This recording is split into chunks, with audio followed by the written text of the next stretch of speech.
The Catholic Church is a vibrant community. It's the center of life. It's a place that you can go to for all the support that you need and to really drive the development of a community hub. The church is the foundation to the morals and the values to make the world a better place. But the Catholic Church also faces a lot of challenges in America today. We see the decline in church participation, and Catholic parishes and schools, they're closing at record rates. That trend is going to continue unless something changes. These are issues that dioceses across all the United States are dealing with. The model that the Catholic Church has been using was useful for the past many decades, but it has to change. Why not attempt to create a sustainability model for our Catholic churches, schools, and parishes, which would sustain them through perpetuity? That's where the Catholic Initiative steps in.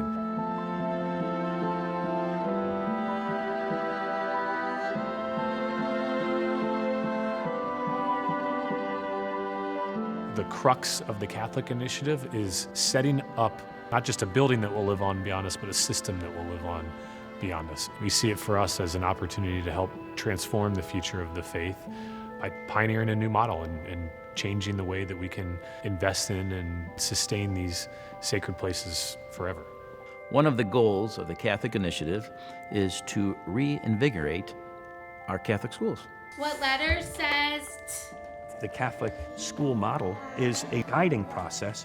The greatest gift we can give our kids is help them develop a personal relationship with God. We believe that Catholic schools drive the holistic development of young people. So is the light bouncing? So investing in schools in particular is a good investment. One common theme amongst all Catholic parishes, Catholic schools, is they are always chasing funds. A lot of my time has been spent on maintenance and fundraising.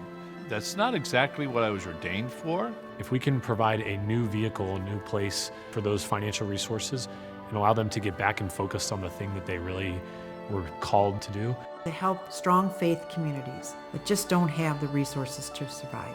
What excites me about the Catholic Initiative is that it relieves us of a tremendous burden. Our goal is threefold.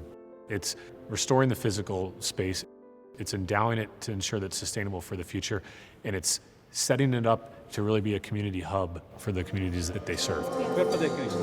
Knowing what I know about the Catholic faith, knowing what I know about construction, I thought it would be a great opportunity to start with Sainte Anne's.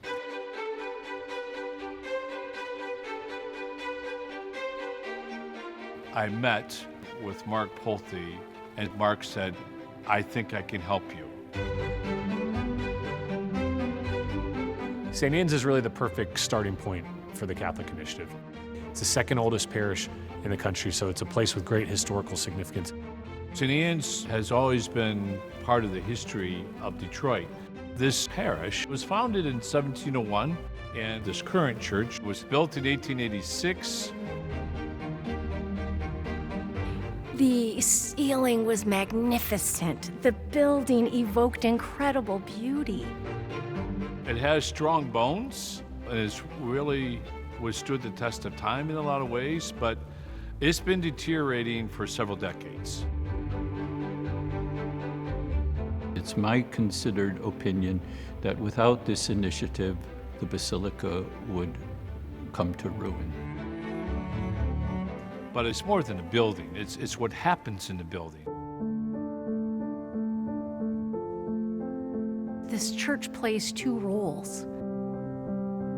It plays the role as the place where we come to worship, but it also plays such an important social role in supporting the community.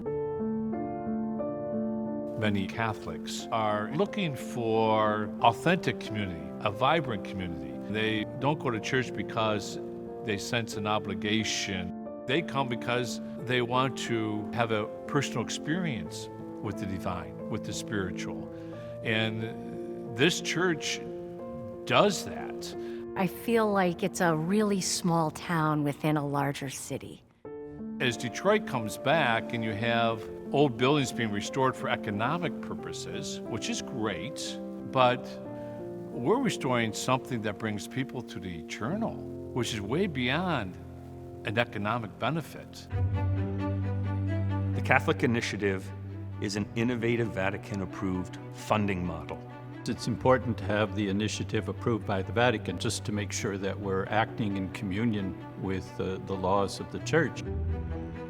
With Sainte Anne's, we've created a 200-year lease agreement that ensures for us and it ensures for the Archdiocese that what we create with this partnership will live on for generations and generations.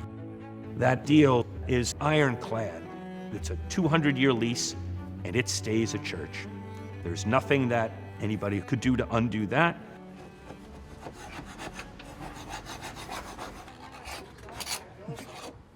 What needs to be restored in a word? Everything. It's a 5-phase process that's going to really touch upon every inch of the building. The steeples were phase 1, which we've accomplished, which was fabulous. The next stage is the roof and the HVAC. Following that is going to be the repair of the exterior walls, and then the restoration of the stained glass windows. Then we'll come inside, repair the plaster, and repaint the church, refinish the pews.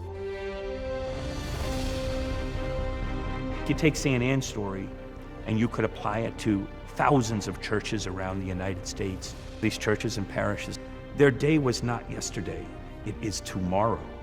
They just need someone to come in and stand with them.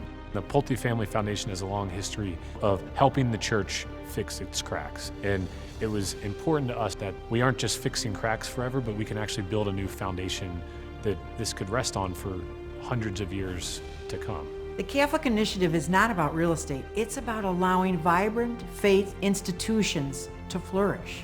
It's a great opportunity to rejuvenate not only the physical aspect about the church, but about the community. Come aboard with us. Help us help these underserved and under-resourced parishes, and we'll see you in 200 years. That feels like something great to fight for.